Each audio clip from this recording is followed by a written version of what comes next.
Değerli basın mensupları, doktora karşı şiddet durmak bilmiyor. Defalarca yaşanan ve bir türlü önlenemeyen bu şiddetin hedefi bu defa hastanemiz hekimlerinden Doktor Vedat Oran oldu. 4 Haziran Cumartesi gece saatlerinde Kurtalan Devlet Hastanesi acil servisine kırgınlık şikayetiyle gelen bir şahsın hekimin muayene ve değerlendirmeleri sonucunda gerekli tetkikleri yapılmıştır.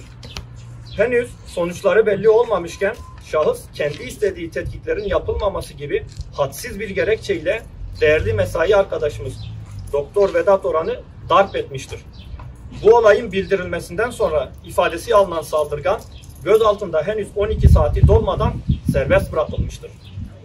Sayın Sağlık Bakanımız Doktor Fahrettin Koca tarafından yapılan açıklamada saldırganın serbest bırakılmasının gerekçesi olarak %67 engelli olması belirtilmişti. Buradan Sayın Koca'ya soruyor ve yanıt bekliyoruz.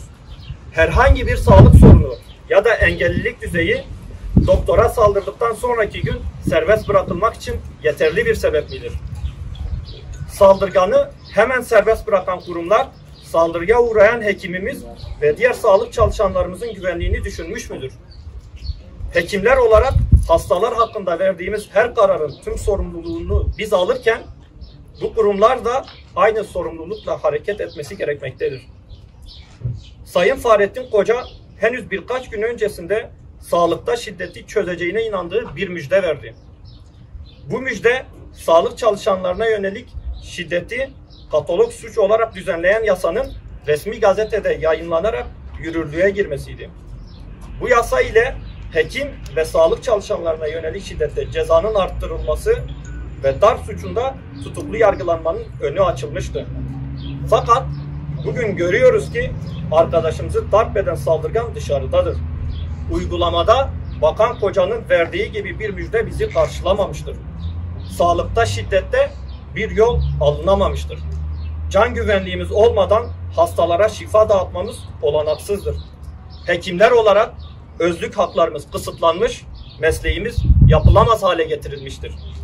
Bu sebeplerden dolayı hekimsen bir gün boyunca iş bırakma kararı almıştır. Tüm yetkililere çağrımızdır. Sağlıkta şiddette caydırıcı cezalar ve gerekli önlemler derhal alınmalıdır. Sözlerimiz dikkate alınmadığı takdirde eylemlere devam edilecektir. Hekimlerin mesleklerini özgürce yapmasına engel olan davranışlara ve şiddete karşı caydırıcı önlemler alınana kadar mücadelemiz devam edecektir.